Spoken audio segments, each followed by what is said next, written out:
আজ আবারও একটা চিকেনের গ্রেভির রেসিপি নিয়ে চলে এসেছি। আশা করি ভালোই লাগবে। খুব সহজ উপায়ে ঘরে থাকা ইনগ্রেডিয়েন্টস দিয়ে তৈরি। তো চলুন দেখে নিই আজকের রেসিপি। ময়দা, কর্নফ্লাওয়ার, সয়া সস, পেঁয়াজ, রসুন, আদা, এটাকে আমি ক্রাশ করে নেব মিক্সিতে। সব কিছু দিয়ে চিকেনটাকে ম্যারিনেট করে নেব। একটা কাঁচা ডিমও ফাটিয়ে এর মধ্যে দিয়ে দেব। ম্যারিনেট করা চিকেনগুলো আমি ভাজা বসিয়ে দিয়েছি। এরমভাবে কড়া করে ভেজে নিয়েছি।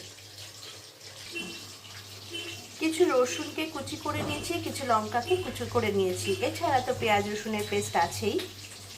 যে তেলটায় চিকেন ভাজলাম তাতে এবার আমি আদা পেঁয়াজ রসুন ক্রাশ করাটা দিয়ে দেবো। স্বাদ অনুযায়ী আন্দাজ মতো নুন দেব। নুনটা একটু বুঝে দিতে হবে, কারণ আমার ম্যারিনেশন করা চিকেনটার মধ্যে নুন দেওয়া আছে। এবার সয়া সস দেব, টমেটো সস দেব। টমেটো সস দিলাম, একটু হলুদ দিলাম। রসুনটা যখন এরকম কষানো হয়ে গেছে, এবার এর মধ্যে আমি এই রসুন কোচানো আর লঙ্কা কোচানোটা দিয়ে দেব। এবার একটুখানি জল দেব। এবার এর মধ্যে একটু জল দিলাম। এবার এর মধ্যে ভেজে রাখা চিকেনগুলো সব দিয়ে দিলাম, দিয়ে ভালো করে নাড়াবো।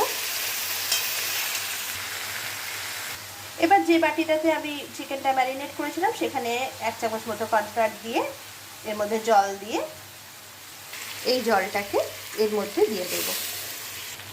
জলটাও দিয়ে দিয়েছি, বেশি জল দেব না, কারণ আমার মাংসটা ভেজেই সেদ্ধ হয়ে গেছে। চিকেনটা একদম হয়ে এসছে। এবার আমি এর মধ্যে একটু চিলি ফ্লেক্স ছড়িয়ে দেব, একটু গোলমরিচের গুঁড়ো দিয়ে দেব। সববার শেষে একটু যে তেলটা মাংসটা ভেজেছিলাম তার থেকে খানিকটা তেল তুলে রেখেছিলাম, অল্প করে একটু সেই তেলটা ছড়িয়ে দিয়ে মাংসটা একটুখানি বসিয়ে রাখবো। চিকেনের গ্রেভিটা একদম তৈরি। একবার এভাবে বানিয়ে দেখবেন, আশা করি ভালোই লাগবে। এতক্ষণ আমার সঙ্গে থাকার জন্য থ্যাংক ইউ।